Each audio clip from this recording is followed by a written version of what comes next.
Bismillahirrahmanirrahim. Assalamualaikum warahmatullahi wabarakatuh.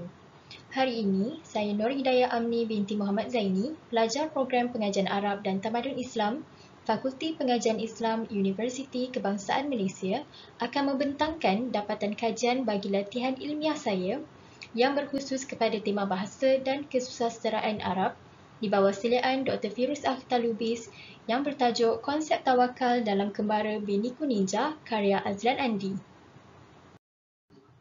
Pertama sekali, karya kembara telah lama bermula di dunia semenjak sekitar tahun 1200-an sehingga 1800-an.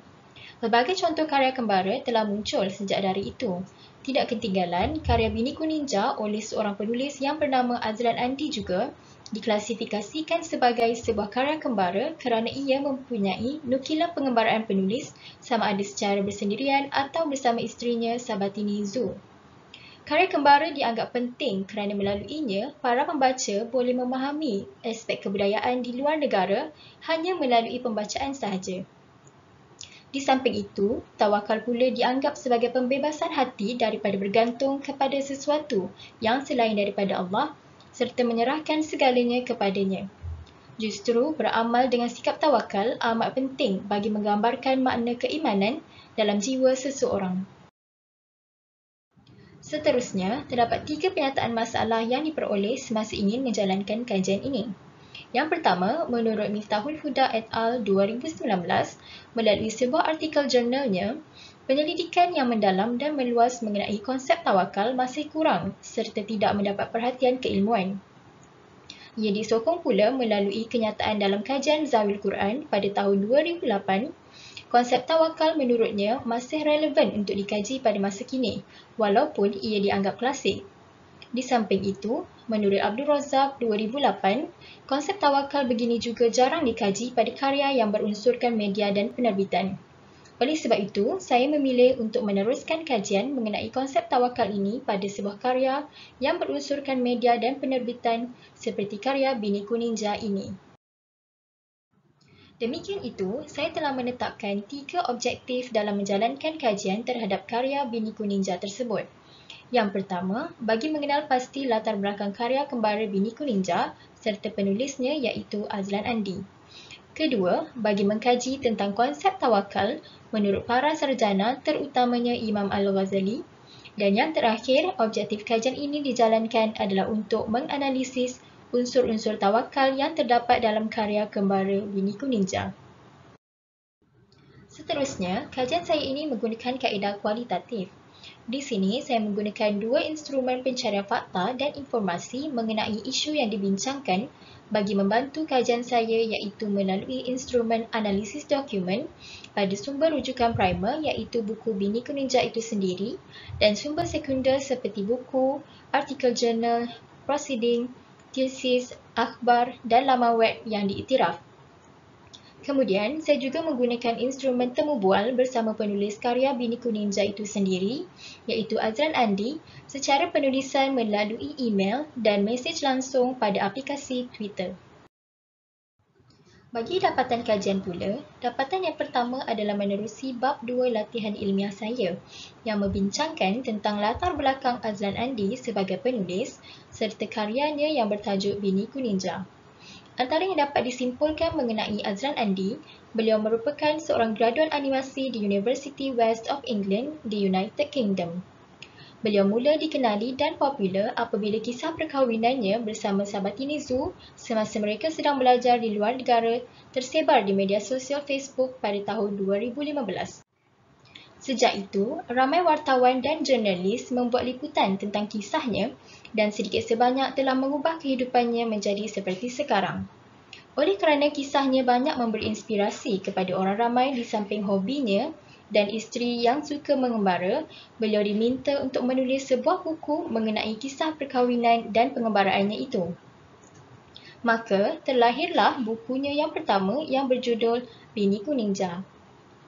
Karya Biniku Ninja ini mempunyai sebanyak 3 siri iaitu Biniku Ninja 1, Biniku Ninja 2 dan Biniku Ninja 3. Ia telah berjaya menembusi pasaran luar negara serta mendapat anugerah buku bestseller di pasaran Malaysia. Karya Bini Ninja yang pertama itu juga telah diadaptasi menjadi drama bersiri di stesen televisyen Astro sebanyak 27 episod pada bulan Ramadan tahun 2017. Seterusnya, dapatan kajian bagi bab yang ketiga adalah mengenai konsep tawakal. Dapat disimpulkan bahawa tawakal ialah perbuatan menyerah diri kepada Allah setelah berusaha sehabisnya. Terdapat 4 jenis tawakal kepada Allah, iaitu tawakal dalam keadaan diri istiqamah tanpa mempunyai usaha untuk memberi pengaruh kepada orang lain. Kedua, tawakal dalam istiqamah dan mencegah kemungkaran. Ketiga, tawakal untuk mendapatkan sesuatu dalam urusan duniawi ataupun bagi mencegah musibah. Dan yang keempat, tawakal dalam berbuat perkara haram. Menurut Imam Al-Ghazali, terdapat 3 tahap keadaan yang menunjukkan seseorang itu telah memahami dan menghayati makna tawakal. Tahap yang pertama diumpamakan seperti keadaan seseorang memberikan kepercayaan kepada orang yang dipercayainya. Tahap kedua pula diumpamakan seperti keadaan seorang anak kecil bersama ibunya dan tahap ketiga diumpamakan seperti keadaan mayat di tangan orang yang menguruskannya. Kemudian, dapatan bagi bab keempat iaitu mengenai analisis konsep tawakal pada karya Bini Ninja. Pada bab ini, saya telah memfokuskan kajian kepada jenis tawakal yang ketiga iaitu tawakal untuk mendapatkan sesuatu dalam urusan duniawi atau mencegah musibah. Sebanyak 4 aspek yang dominan dalam pengamalan sikap tawakal telah ditemui semasa menganalisis karya Bini Ninja tersebut, iaitu aspek menyara kehidupan, aspek kehilangan barang, aspek kecemasan dan aspek memulakan kehidupan baru. Secara keseluruhannya, bagi bab 4 ini, saya mendapati bahawa terdapat perbezaan dalam pengamalan sikap tawakal dan pasrah. Apabila diringkaskan, sikap tawakal adalah lebih positif berbanding sikap pasrah. Hal ini disebabkan oleh pengamalan tawakal harus didahului dengan usaha yang sehabis baik. Apabila seseorang itu berjaya setelah beliau berusaha dan bertawakal, maka beliau pasti akan bersyukur. Begitu juga apabila seseorang telah berusaha dan bertawakal tetapi tidak berjaya, beliau akan redha dengan segala ketentuan Allah. Namun, apabila seseorang itu cuma mengamalkan sikap pasrah, ia tidak didahului dengan suatu usaha kerana sejak awal lagi seseorang itu telah pun menyerah. Tanpa disedari, ia mampu memberikan implikasi yang buruk kepada seseorang kerana bersikap pasrah boleh membawa seseorang kepada putus harapan. Akhir sekali, secara kesimpulannya bagi kajian saya ini, sikap tawakal boleh muncul dalam pelbagai aspek dan situasi. Tanpa disedari, ia lebih kerap dan tinggi untuk dirasai oleh individu semasa dalam pengembaraan. Hal ini kerana pelbagai perkara yang tidak disangka boleh berlaku semasa dalam tempoh pengembaraan. Ia sedikit sebanyak memberikan cabaran kepada pengembara dan meningkatkan tawakalnya. Justru, seorang pengembara haruslah mengetahui perbezaan bertawakal dan pasrah kerana itulah yang menjadi penanda aras akan kebergantungannya kepada Allah dalam segenap keadaan. Antara output penyelidikan yang berjaya dihasilkan bersama rakan-rakan seliaan beserta penyelia latihan ilmiah kami ialah sebuah webinar kajian sastera kembara di mana setiap daripada kami telah membentangkan kertas cadangan atau proposal kajian latihan ilmiah kami kepada penyelia serta beberapa orang pelajar sarjana di bawah seliaan Dr. Firuz Akhtar Lubis. Berikut pula merupakan beberapa lampiran utama mengenai kajian saya.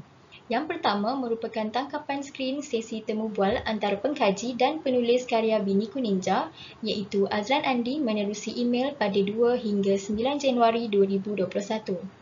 Manakala gambar kedua pula merupakan himpunan gambar bukti pencapaian penulis menerusi karyanya Bini Ninja sejak tahun 2016. Setakat itu sahaja pembentangan saya pada hari ini. Sekian, terima kasih.